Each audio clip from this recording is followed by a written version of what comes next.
Hello students, this is Pooja Sharma and you are watching my YouTube channel PNC Study Zone, जहां आपको मिलता है physics and chemistry का complete study material with complete explanation in simple words.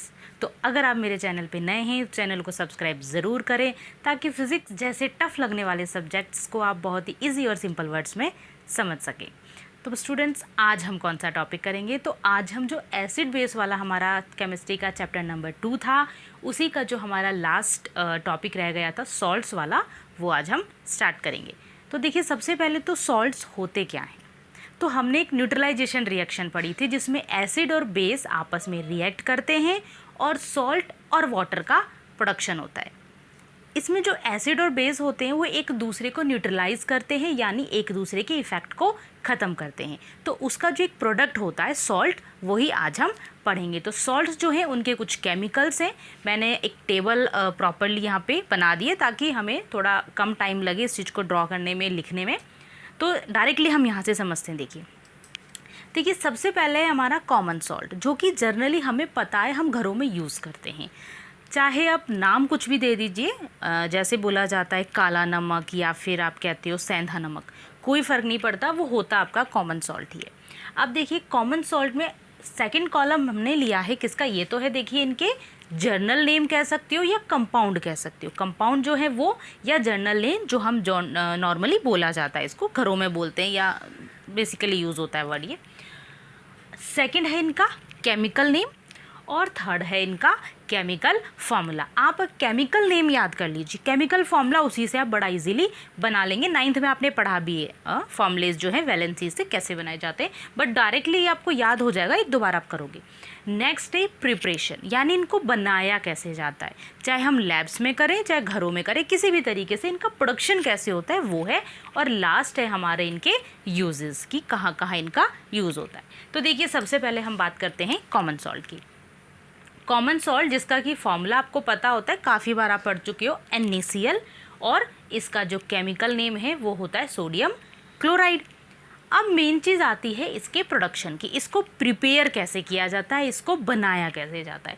NaOH जो कि एक base है, sodium hydroxide, उसकी रिएक्शन नॉर्मली आपको किससे करवानी है? एक बेस HCl यानी हाइड्रोक्लोरिक एसिड, उसके साथ आपने रिएक्शन करवाई, एसिड और बेस, ये बेस और ये एसिड दोनों की रिएक्शन होती है, तो आपका एक सॉल्ट और वाटर बनता है। ये हमारी न्यूट्रलाइजेशन रिएक्शन है।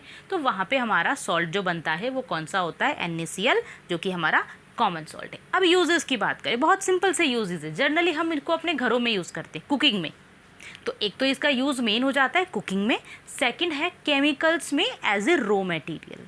बहुत सारे केमिकल्स हैं जिनमें सॉल्ट का यूज़ होता है, तो उनको बनाने के लिए एज ए रॉ मटेरियल हमारे कॉमन सॉल्ट का यूज़ होता है। तो ये हो गया हमारा कॉमन सॉल्ट। सेकंड हम बात करते हैं कास्टिक सोडा। कास्टिक सोडा आपने बहुत कम सुना होगा, क्योंकि इससे पहले आपको इसके बारे में कुछ ज़्यादा बताया नहीं गया, लेकिन इसका फॉर्मूला देखते आप समझोगे। देखिए फॉर्मूले पे अगर हम देखें तो सोडियम हाइड्रोक्साइड एक बेस होता है, अभी जस्ट हमने पढ़ा है। तो ये जो सोडियम हाइड्रोक्साइड होता है उसी का जर्नल नेम जो है वो क्या होता है? कास्टिक सोडा होता है। नाम आपको पता ही है सोडियम हाइड्रोक्साइड, तो ये केमिकल नेम हो गया, ये इसका फॉर्मूला हो गया। बात आती है इसके प्रोडक्शन की, मोस्ट इंपॉर्टेंट है इसकी प्रिपरेशन, यानी प्रोडक्शन कैसे इसको बनाया जाता है। तो देखिए क्या करना है आपको, जो आपका कॉमन सॉल्ट है उसको पानी में घोलना है, यानी उसका क्या लेना है? Aqueous solution. पानी में घुला हुआ सॉल्यूशन जो होता है दैट इज एक्वियस सॉल्यूशन। तो आपको क्या करना है, उस एक्वियस सॉल्यूशन में से इलेक्ट्रिसिटी पास करनी, यानी आपने क्या लिया? एक बीकर लिया, टेस्ट ट्यूब लिया, जो भी आपने लिया है, उसमें आपने पानी में घोल दिया सॉल्ट को, और उसमें से आपने एनोड कैथोड लगा करके इलेक्ट्रिसिटी का फ्लो स्टार्ट कर दिया। तो उससे क्या होगा, वहाँ पे आपके NaOH यानी कि कॉस्टिक सोडा यानी कि सोडियम हाइड्रोक्साइड की फॉर्मेशन हो जाएगी, साथ में आपकी क्लोरीन और हाइड्रोजन गैस भी रिलीज होंगी। तो आपका इस तरीके से कॉस्टिक सोडा यानी सोडियम हाइड्रोक्साइड की प्रोडक्शन हो जाएगी। अब बात करते हैं इसके यूजेस की। तो देखिए सबसे पहला इसका यूज़ है, जो हमारे घरों में सोप और डिटर्जेंट्स यूज़ होते हैं उनको बनाने के लिए कास्टिक सोडा का यूज़ होता है, मोस्ट इम्पॉर्टेंट। सेकंड, जो हमारी पेपर इंडस्ट्रीज़ होती हैं वहाँ पे भी इसका यूज़ होता है। कैसे हम लकड़ी से पेपर की फॉर्मेशन करते हैं, वहाँ पे एज ए केमिकल एक जगह पे यूज़ होता है हमारे कास्टिक सोडा का। थर्ड अगर बात करें एज ए पेस्टिसाइड, पेस्टिसाइड्स क्या होते हैं, जो कि जो हमारी क्रॉप्स होती हैं, फसलें होती हैं, उनमें कोई कीड़ा वगैरह लग जाता है तो एक स्प्रे किया जाता है पेस्टिसाइड्स जिसे कहते हैं। तो वो जो पेस्टिसाइड्स होते हैं उनको बनाने के लिए भी कास्टिक सोडा का यूज़ होता है। नेक्स्ट है पीवीसी मैन्युफैक्चरिंग। पीवीसी एक पाइप्स आती हैं, कभी आप देखना प्लास्टिक की पाइप्स आती है जो वाटर फिटिंग की जाती है घरों में, उसमें यूज़ होती है। तो वो जो पीवीसी की पाइप्स होती है उनकी मैन्युफैक्चरिंग में भी कास्टिक सोडा का यूज़ होता है। तो ये हो गया हमारा सेकेंड कास्टिक सोडा। थर्ड हम बात करें ब्लीचिंग पाउडर। काफ़ी सुना है नाम ब्लीचिंग पाउडर का आप लोगों ने। तो देखिए ब्लीचिंग पाउडर का फॉर्मूला क्या होता है या फिर उसका केमिकल नेम क्या होता है। तो केमिकल नेम को आप पहले समझिए, देखिए कैल्शियम ऑक्सीक्लोराइड। इसे आप कैल्शियम ऑक्सीजन क्लोराइड भी कह सकते हैं, कोई फ़र्क नहीं पड़ेगा, ठीक है। ऑक्सीजन पूरा भी आप बोल सकते हैं, सिंपली ऑक्सी बोल सकते हैं। अब देखिए इस नेम से ही आप फॉर्मूला बना सकते हो, कैल्शियम ऑक्सी यानी ऑक्सीजन, क्लोराइड यानी Cl2। तो कैल्शियम ऑक्सी क्लोराइड ये इसका हो गया फॉर्मूला। अब इसकी फॉर्मेशन या प्रिपरेशन की बात करें तो देखिए CaOH का होल ट्वाइस, फर्स्ट चैप्टर में मैंने आपको बताया था दिस इज स्लैग लाइम, इसको स्लैग लाइम बोला जाता है, ठीक है। तो स्लैग लाइम में से आपको क्या पास करनी है, क्लोरीन गैस। क्लोरीन गैस जैसे ही आप पास करोगे स्लैग लाइम से तो आप देख सकते हो आपका ब्लीचिंग पाउडर यानी कि कैल्शियम ऑक्सीक्लोराइड जो है उसकी फॉर्मेशन हो जाएगी, साथ में वाटर की भी फॉर्मेशन होगी, ठीक है। तो ये हो गया इसका फॉर्मेशन या फिर प्रिपरेशन। बात करते हैं यूजेस की। तो यूजेस देखिए, सबसे पहला इसका यूज़ है देखिए पेपर और क्लॉथ इंडस्ट्रीज़ में। आपने देखा भी होगा जो पेपर और क्लोथ्स होते हैं उन पे एक शाइनिंग होती है। शाइनिंग मतलब अगर वो वाइट कलर का है तो बहुत शाइन होती है, चमक होती है। तो वो जो उसमें होती है वो ब्लीचिंग के कारण होती है। कभी आपने सुना भी होगा कि अगर हम कपड़े धोबी के यहाँ धुलने देते हैं तो उसमें ब्लीचिंग करवाई जाती है आयरन के साथ साथ। तो वो जो ब्लीचिंग होती है वो इसी ब्लीचिंग पाउडर से होती है। उससे जो हमारे कपड़े होते हैं, जो खासकर वाइट कपड़े, उनकी चमक एज इट इज़ लौट जाती है। कई बार क्या होता है वाइट कपड़ों में चमक ख़त्म होने लगती है ज़्यादा पहनने से, तो ब्लीच करवा लेते हैं तो उससे उनकी चमक फिर से आ जाती है। तो वो यही ब्लीचिंग पाउडर होता है। नेक्स्ट हम बात करें as a oxidising agent. Oxidising agent ये भी हम केमिस्ट्री के फर्स्ट चैप्टर में ही पढ़ चुके हैं। ऑक्सीडाइजिंग एजेंट्स वो होते हैं जो किसी दूसरे कंपाउंड का जिसके साथ खुद रिएक्ट कर रहे हैं उसका ऑक्सीडाइजेशन करते हैं या ये कहें अपना रिडक्शन करते हैं, तो वो होते हैं ऑक्सीडाइजिंग एजेंट। तो कई केमिकल्स में ये एज ए ऑक्सीडाइजिंग एजेंट भी काम करता है। नेक्स्ट बात करें डिसइंफेक्टिंग ड्रिंकिंग वाटर। जो पीने का पानी होता है उसमें अगर किसी तरीके के जर्म्स हैं, ठीक है, या फिर कोई इन्फेक्ट्स हैं, कोई कीड़े वगैरह इस टाइप के हैं, तो उसको डिसइंफेक्टिंग करने में, उनमें वो जो है उनको ख़त्म करने में इसका यूज़ होता है। कभी आपने सुना भी होगा क्लोरीन गैस क्लोरीन जो है वो डाली जाती है पानी के अंदर, तो वो क्लोरीन जो है वो यहीं से होती है, ठीक है। नेक्स्ट बात करते हैं बेकिंग सोडा। सब ने नाम सुना है बेकिंग सोडा का, हमारे घरों में होता है। तो बेकिंग सोडा क्या होता है, उसकी केमिस्ट्री में क्या इंपॉर्टेंस है या केमिस्ट्री में उसका फॉर्मूला क्या है, वो अब हम पढ़ेंगे। नॉर्मली हम उसको सिर्फ एज ए बेकिंग सोडा समझते हैं। तो देखिए बेकिंग सोडा का पहले तो नाम क्या होता है, नाम देखिए सोडियम हाइड्रोजन कार्बोनेट। फॉर्मूला यहीं से बनेगा, सोडियम हाइड्रोजन और ये कार्बोनेट, सिंपल सा फॉर्मूला NaHCO3। फॉर्मेशन के लिए आपको लेना है सबसे पहले कॉमन सॉल्ट सोडियम क्लोराइड, उसमें आपको डालना है अमोनिया और वाटर, यानी आपको पानी में सॉल्ट और अमोनिया मिक्स करना है। देन वहाँ से आपको कार्बन डाइऑक्साइड गैस पास करनी है। क्या होगा, एक तो आपका बनेगा बेकिंग सोडा NaHCO3 और साथ में आपका अमोनियम क्लोराइड। तो ये जो है ये आपका हो गया बेकिंग सोडा। यूजेस पे आते हैं तो सबसे मोस्ट इम्पॉर्टेंट जो इसका यूज़ है, एक तो ये वर्क करता है as a antacid. Antacid कौन होते हैं, जो एसिड के इफ़ेक्ट को ख़त्म करते हैं, एसिड के अपोजिट होते हैं। जैसे हम लोगों के कभी कभी क्या होता है एसिडिटी हो जाती है, तो हम जो कुछ जैसे इनो वगैरह लेते हैं उनमें ये बेकिंग सोडा होता है, तो वो हमारी बॉडी में जो HCl होता है, जो एसिडिक नेचर होता है, उसे क्या करता है, ख़त्म कर देता है, ठीक है। तो वो हो गया आपका क्या चीज़, आंट एसिड। दूसरा हो गया इन मेकिंग बेकिंग पाउडर। जो हमारे घरों में यूज़ होता है एक्चुअली वो बेकिंग सोडा भी होता है और बेकिंग पाउडर भी होता है। और ज़्यादातर हम लोग जो यूज़ करते हैं दैट इज़ बेकिंग पाउडर।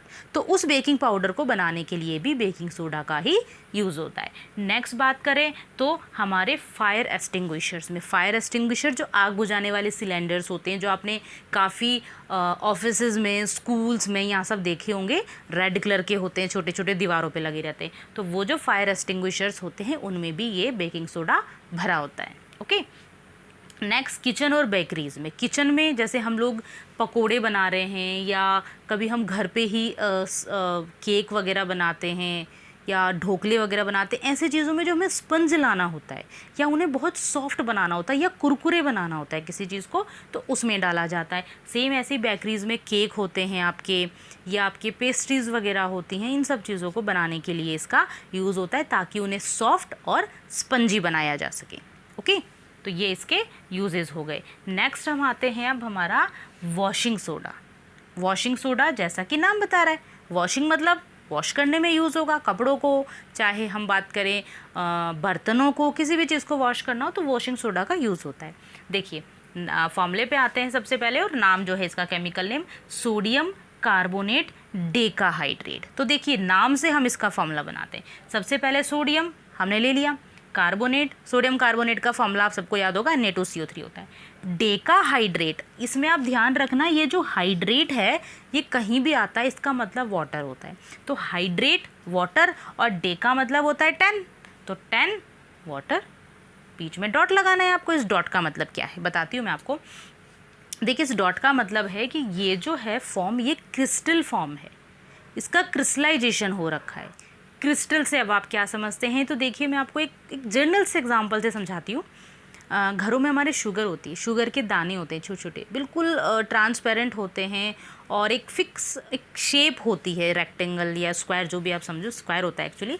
तो वो जो होता है दैट इज़ क्रिस्टल। तो किसी भी चीज़ को अगर उस फॉर्म में आप बना देते हो तो वो ही होता है क्रिस्टल। तो यहाँ पे ये जो डॉट में वाटर आता है ये भी क्या होता है, क्रिस्टलाइजेशन।